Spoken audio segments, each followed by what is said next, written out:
بسم اللہ الرحمن الرحیم۔ السلام علیکم دوستو، آج ہم آپ کو بتائیں گے کہ کیا رمضان میں مرنے والا سیدھا جنت میں جاتا ہے۔ آپ نے بھی شاید یہ ضرور سنا ہوگا کہ رمضان میں مرنے والا سیدھا جنت میں جاتا ہے۔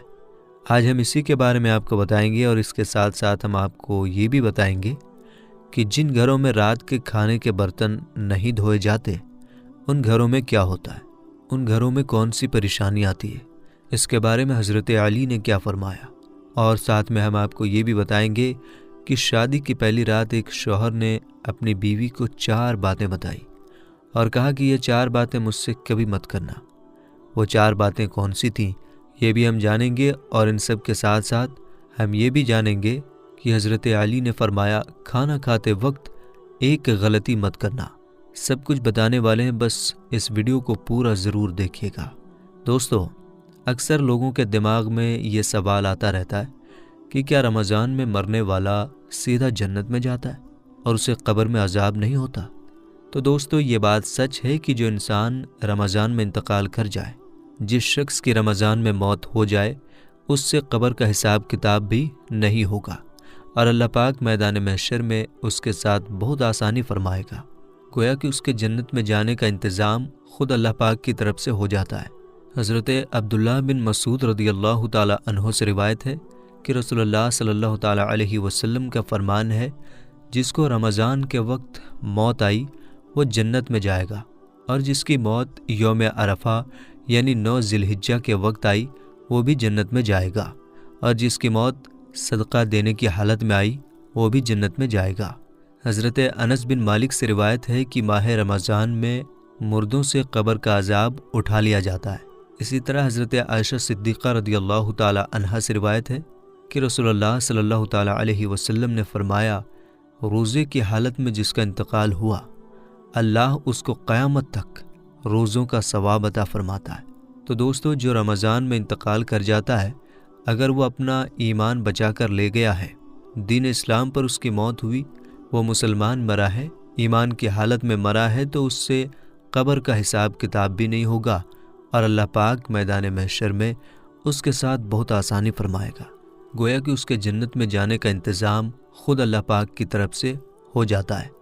حضرت انس بن مالک فرماتے ہیں کہ میں نے رسول پاک صلی اللہ تعالی علیہ وسلم کو فرماتے ہوئے سنا کہ رمضان تمہارے پاس آ گیا ہے، اس میں جنت کے دروازے کھول دیے جاتے ہیں اور جہنم کے دروازے بند کر دیے جاتے ہیں، اور شیطانوں کو قید کر دیا جاتا ہے۔ محروم ہے وہ شخص جس نے رمضان کو پایا اور اس کی مغفرت نہ ہوئی۔ جب اس کی رمضان میں مغفرت نہ ہوئی تو پھر کب ہوگی؟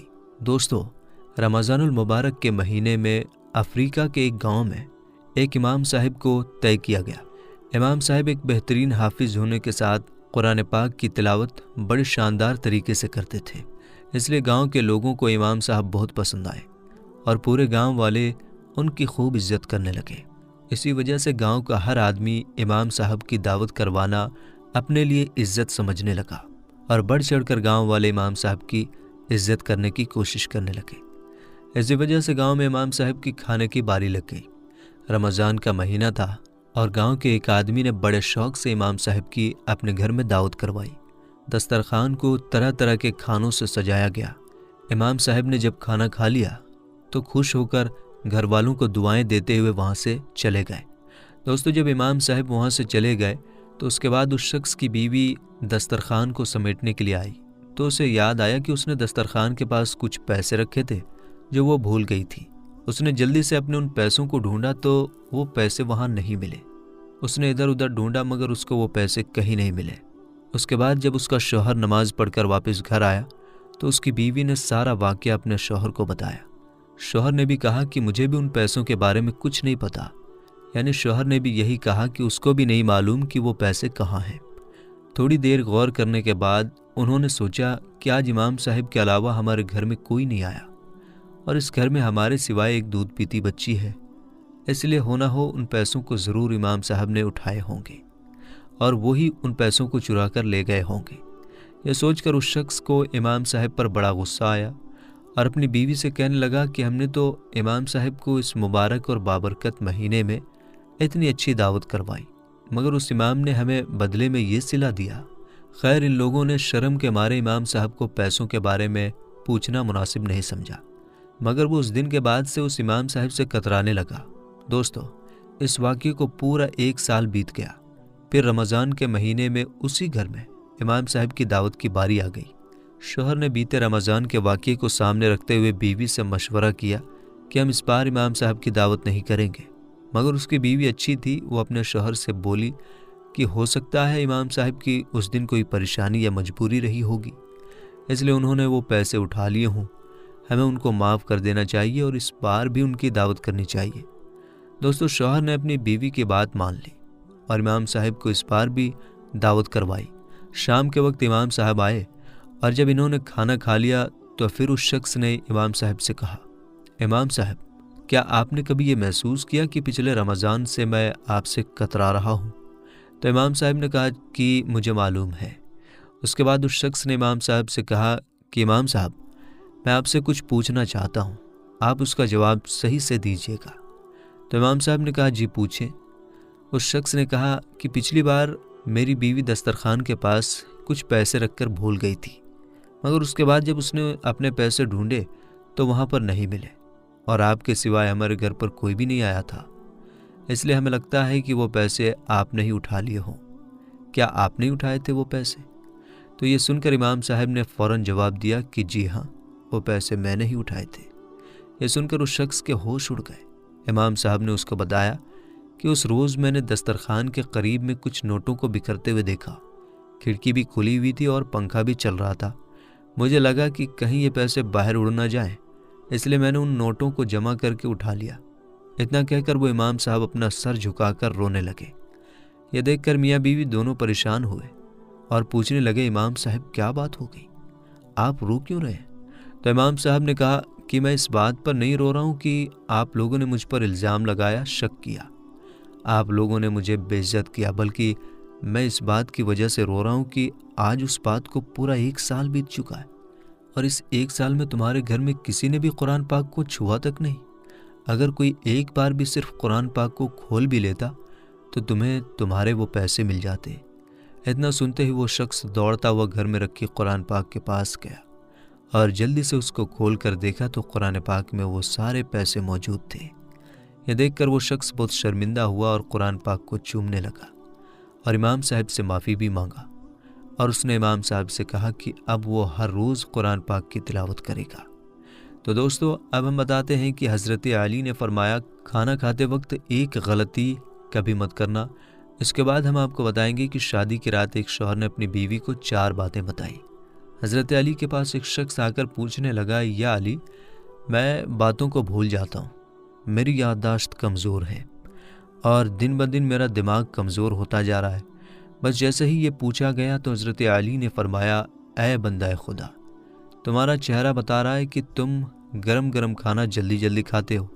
یاد رکھنا، جو انسان گرم گرم کھانا جلدی جلدی کھاتا ہے تو اس کا دماغ کمزور ہو جاتا ہے اور جسمانی بیماریاں وجود پر اختیار رکھتی ہیں، اور یوں وہ باتوں کو بھولنا شروع کر دیتا ہے۔ تو وہ شخص پوچھنے لگا، یا علی، میں کس طرح سے کھانا کھاؤں جس سے میرے دماغ اور جسم کو صحیح فائدہ ملے؟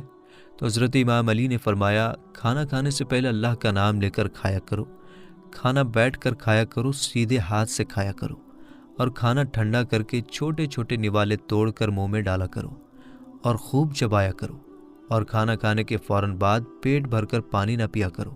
یاد رکھنا، اللہ نے رزق میں شفا، برکت اور رحمت کو پوشیدہ کیا۔ جو انسان صحیح طرح سے کھانا کھاتا ہے اور کھانے کے بعد اللہ کا شکر ادا کرتا ہے تو وہ کھانا اس کے جسم کے لیے شفا بھی بن جاتا ہے اور دوا بھی بن جاتا ہے اور برکت اور رحمت کی ضمانت بھی بن جاتا ہے۔ تو دوستو، اب ہم آپ کو بتاتے ہیں کہ شادی کی پہلی رات شوہر نے اپنی بیوی کو 4 باتیں بتائی۔ ایک شوہر نے پہلی ہی ملاقات میں اپنی بیوی کو یہ نصیحت کی کہ میری زندگی میں آئی ہو تو ان 4 باتوں کا دھیان رکھنا۔ نمبر 1، مجھے آپ سے محبت ہے اس لیے میں نے آپ سے شادی کی۔ اگر تم مجھے پسند نہیں ہوتی تو میں نکاح کے ذریعے تمہیں اپنے گھر میں نہیں لاتا، اور میں ایک انسان ہوں، فرشتہ نہیں۔ اگر مجھ سے کبھی کوئی غلطی ہو جائے تو صبر کر لینا اور چھوٹی موٹی باتوں کو نظر انداز کر دینا۔ نمبر 2، مجھے ڈھول کی طرح نہ بجانا۔ بیوی نے پوچھا، اس کا کیا مطلب؟ شوہر نے کہا کہ اگر میں غصے میں ہوں تو مجھے اس وقت کوئی جواب نہیں دینا۔ دوستو، اگر مرد غصے میں ہو اور عورت نظر انداز کر جائے، یا پھر عورت غصے میں ہو تو مرد نظر انداز کر جائے، تو یہی بہتر ہے۔ دونوں کا ایک وقت میں غصہ کرنا، غصہ ہونا ایسے ہے جیسے ایک رسی کو دونوں طرف سے کھینچنا۔ اگر ایک رسی کو دونوں طرف سے کھینچا جائے تو رسی ٹوٹ جائے گی، اور اگر ایک طرف سے رسی کو ڈھیلا چھوڑ دیا جائے تو رسی نہیں ٹوٹے گی۔ نمبر 3، مجھ سے راز کی ہر باتیں کرنا، لیکن لوگوں کے گلے شکوے، شکایتیں کبھی نہیں کرنا۔ اور نمبر 4، دل ایک ہے، یا تو اس میں محبت رہ سکتی ہے یا تو نفرت۔ ایک وقت میں دونوں چیزیں دل میں نہیں رہ سکتی۔ اگر زندگی میں میری کبھی کوئی بات بری لگے تو اسے دل میں نہیں رکھنا۔ تو دوستو، اب ہم آپ کو بتاتے ہیں کہ جن گھروں میں رات کے کھانے کے برتن نہیں دھوئے جاتے، ان گھروں میں کیا ہوتا ہے۔ اس کے بارے میں حضرت علی نے کیا فرمایا۔ ایک بار حضرت علی کے پاس ایک عورت حاضر ہو کر کہنے لگی کہ یا علی، آخر میری کون سی عادت ہے جس کی وجہ سے میرے گھر میں پریشانیاں آتی رہتی ہیں، ختم ہی نہیں ہوتی۔ تو حضرت علی نے فرمایا، اے عورت، تیری ایک عادت نے تجھے پریشان کر کے رکھا ہے۔ تو وہ عورت کہنے لگی، یا علی، کون سی عادت؟ تو حضرت علی نے فرمایا، تم رات کو سونے سے پہلے کھانے کے برتن ایسے ہی چھوڑ دیتی ہو۔